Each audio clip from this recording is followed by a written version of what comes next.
Hi, everyone. Amina here with the Flow Small Business Podcast, speaking with Stillman Jordan, who's an HVAC engineer and an airflow expert. And we're going to be talking about some simple, cost-effective things that we might want to be thinking about as small businesses as we move into this winter season.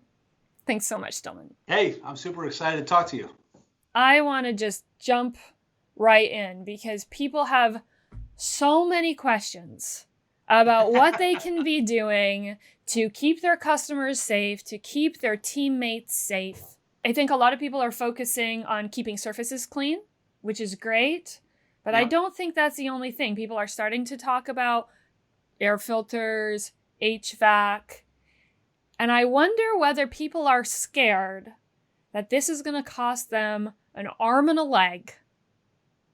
Is there anything that small businesses can be doing that won't cost them a ton of money, won't cost them anything maybe? Simple things that small businesses can be thinking about as we go into this winter season. Yeah, it's a great question, and I think a lot of businesses are struggling with it right now.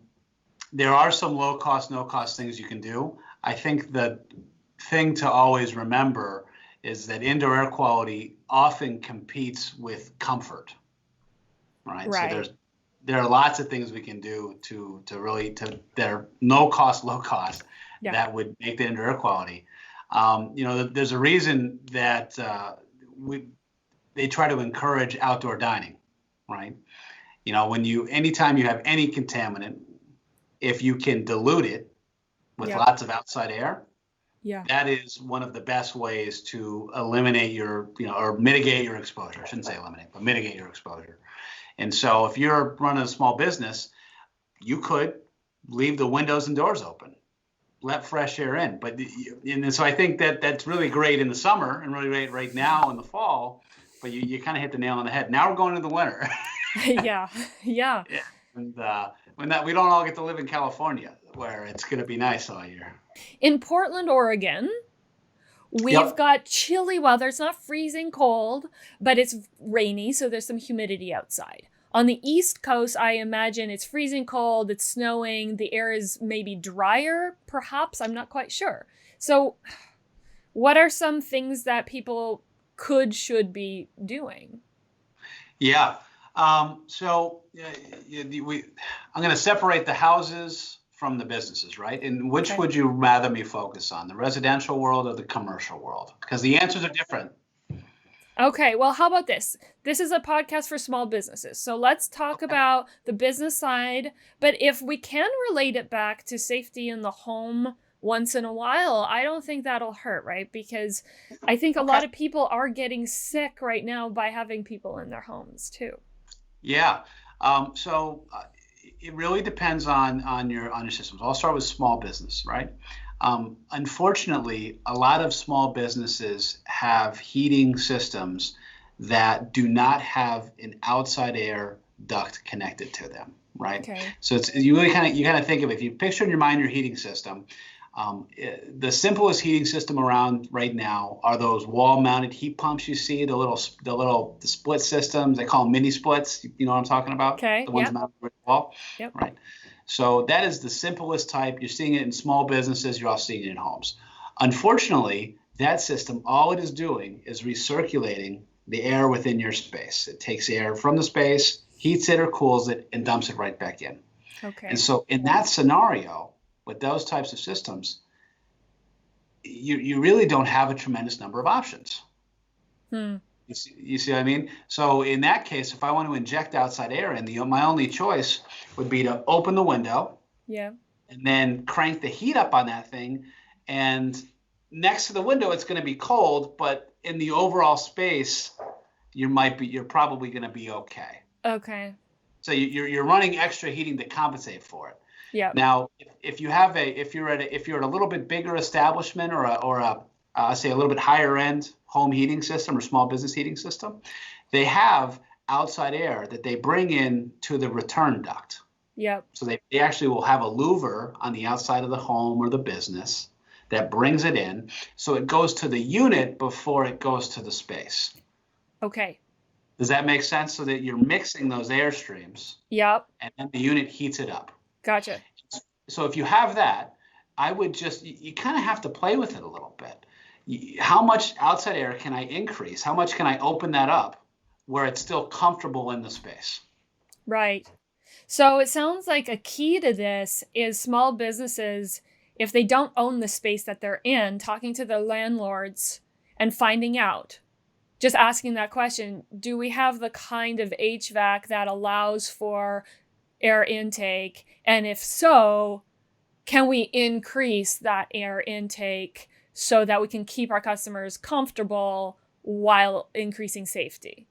Absolutely. That's a wonderful question they should ask is, do I have my outside air as high as it can go safely? Okay. Now, I do want to have two caveats there. Sure. Two important things. The first one is the more you increase your outside air, the higher your utility bills are going to get.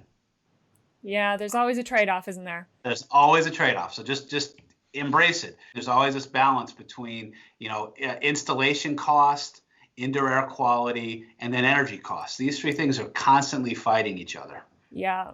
There's just no way around. So actually, I can't say that. There are ways around it, but that's the third leg of the stool, and they're expensive to install. Okay. Yeah. So one is utility. I said I had two concerns for you. Yeah. The second one is if you have a hot water heating system, a hot water coil. Okay. All right, so picture in your head, I got a hot water coil. It's got water in it, right? Yeah. Now I'm going to take 0-degree Arctic air and I'm going to blow Arctic air over this coil. What could happen? The whole thing could just crack? It could freeze. It could crack. Oh no. So this is the reality of the situation. And so you have to make sure that there are safeties installed on that unit. Yeah. And they have, freeze sensors that will, either close that outside air or shut the system down in the event that it gets too cold next to that hot water coil. Because the last thing you want, so you can almost picture the scenario in your head, right? Yeah. One of your small business owners says, I want to increase the outside air. The guy goes open, throws it open, it gets to 0 degrees, and then they have water pulling out of their ceiling because the unit cracked and now they have a flood.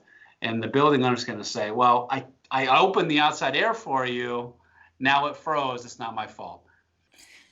Okay, so I can just imagine people's heads exploding right now because they have like 1,000 other problems to deal with right now. And this episode is supposed to give people solutions, and we just listed a whole whack of more problems. Here's the real answer. The real answer is find somebody who works on these things who you trust and ask them for help.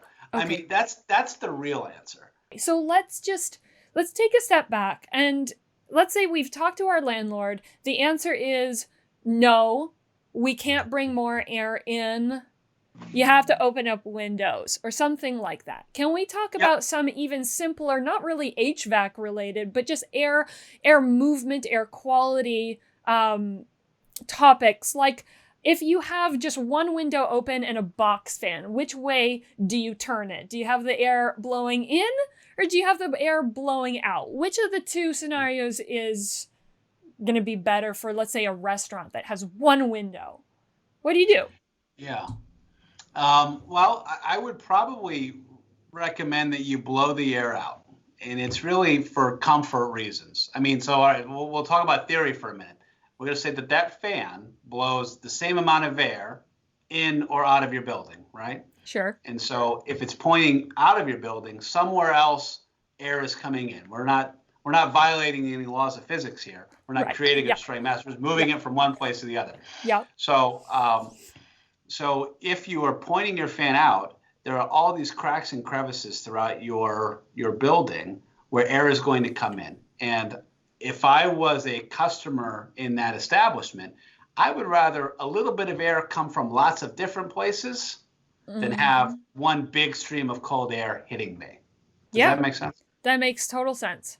And so with that fan, then you're blowing a bunch of air out, but because just that air has got to come from somewhere, you've got these little cracks and crevices, air comes in and that air is from the outside. And so it's theoretically virus free or close to it. And so you're ventilating that way. Yeah. You're getting dilution that way. Okay. And And it's the same rate, and it's just coming from all different places. And then once again, we're relying on whatever heating system you have in place to overcome that heat loss. Right. Okay.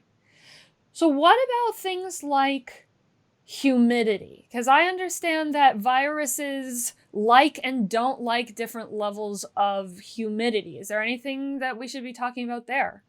Yeah, I mean, the research likes to suggest that viruses have a tough time, propagating. If the humidity is in the 40 to 60% range, that's, they say, is the sweet spot for preventing the spread of viruses. So, like I said, we're coming up on the winter season. Humidifiers are often a good idea. Now, you're going to get the engineer in me. I'm going to say, all right, but hang on. But because everybody says, okay, great, I'm going to go run and buy a humidifier. I'm going to slap it in. Yeah. And I'm going to be like, hang on, wait. There are a few things you want to watch out for. And that's just condensation. If you're in a building or you're in a home that is not used to having humidifiers in it, typically, you might be in that 20 to 25% range. And that's structure. That's how it's always been. Sure. And now you go inject a bunch of humidity. Your windows could fog, your walls could fog, or even worse, humidity could condense in places you don't see. And then come around to June next year, you're going to be like, where did all this mold come from? And it's going to be, well, you didn't have a humidifier. You ran a humidifier all the time. And up behind the ceiling somewhere, you had this condensation. But could that happen if you're staying within that 40 to 60% window? Is this like nightmare scenario at like 80%? You've really gone overboard. Yeah. So I would never recommend going past 60. Okay. Right?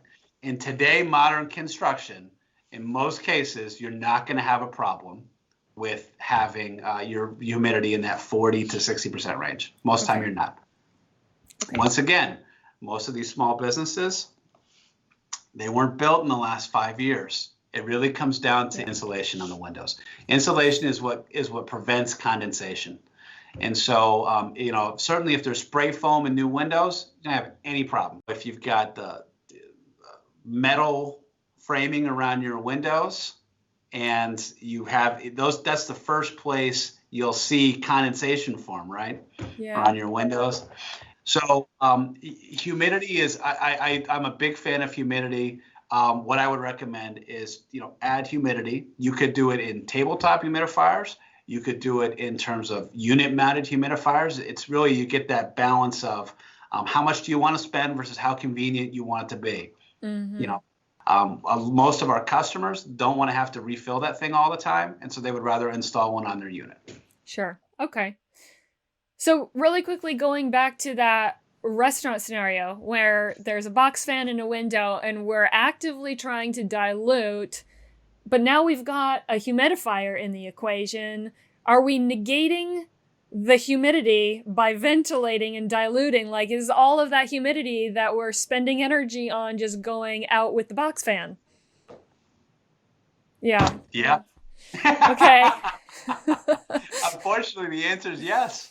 So which would you choose if you had to? What would I choose if I had to? I would choose ventilation first.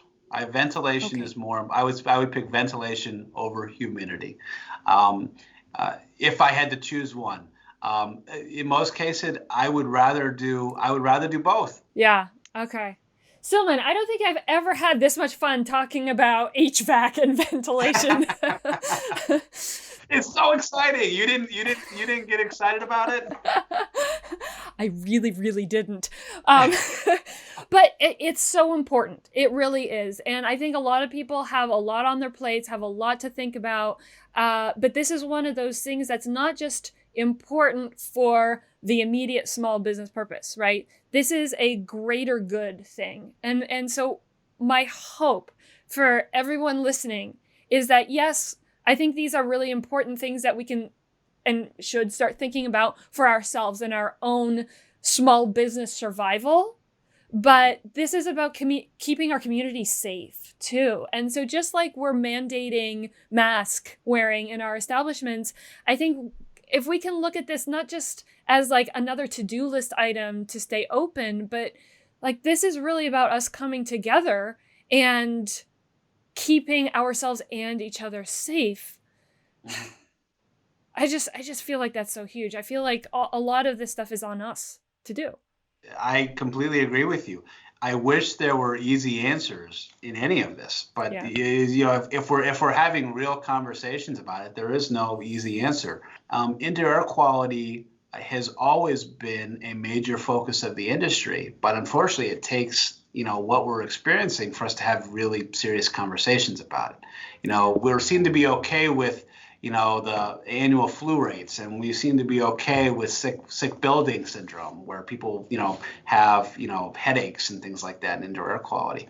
We seem to just be okay with that while we are prioritizing energy Yeah. or prioritizing, keeping our installation costs low. And right now, this external threat, this COVID threat, is really changing the dynamic and having to broaden horizons. Well, maybe that's a silver lining then, because I don't know that we should be okay with the flu rates and with sick building syndrome. Why are we okay with that just because it saves corporations money? I mean, not to get all soapboxy, but maybe this is our opportunity to, without being too cliche about it, let's forge forward into a new normal and let's make it better. I did want to throw out one other technology, if I can. That Please. is something that's important. We're seeing more and more some technology around like bipolar ionization. I'm not sure if that's something you've heard about, No. but these are ions that get released in the air that are designed to attack viruses themselves. And so this is a common add-on we're seeing more and more, bolt on to units. There's that. I think there's also UVC that some people are looking at. But I think one of the really simple ones that a lot of us can be doing is also looking at our filters, right? I've heard a lot about MERV lately, and Yep, MERV seems to have some ratings.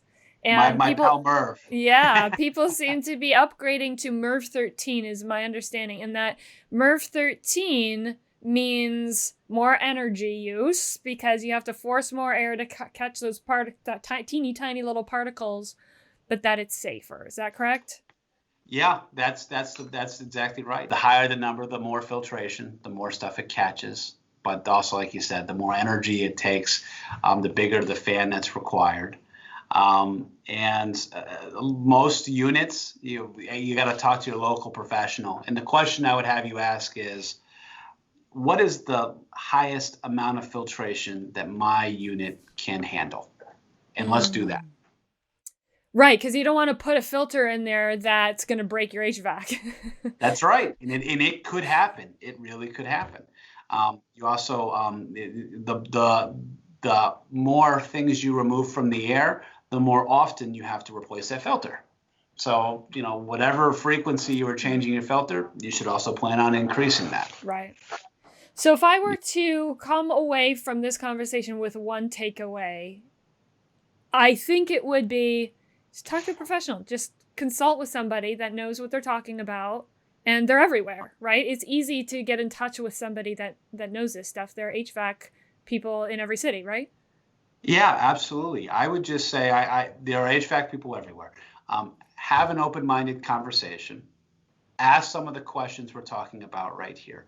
One of my biggest frustrations with our industry right now, and this is an industry problem, it's been this way for a while, too often it boils down to the low-cost number. I need heating and cooling. What's the cheapest I can get heating and cooling? And we don't talk about so many of the issues that we're here now. It's so exciting for me. I get so pumped because now we're talking about indoor air quality. We're talking about health. We're talking about taking care of people. These Yeah. are the things I got excited about. And you know how many times in my career I've had a real indoor air quality conversation? This is one of the few where people take the time and ask about it. You Wow. kind of hit the nail on the head. You have small business owners. They don't usually own the building, and they oftentimes aren't responsible for the heating air conditioning system. So we have a significant misalignment of values. The people who really want to have this conversation are the ones who are using the space. They may be willing to pay more for it, but as the HVAC provider, I often don't get to talk to that person. I'm talking to the third party who really doesn't care. Does that make sense? Unfortunately, yes. And so we need the public. We do need the public to really start to care. If the general business owner really becomes educated and asks the tough questions, it's going to force a lot of the building owners to be able to answer them and to put more time and energy into addressing some of these issues, which are important. Yeah, no, that really makes sense. Wow. Lots of great food for thought here, Stillman. Thank you.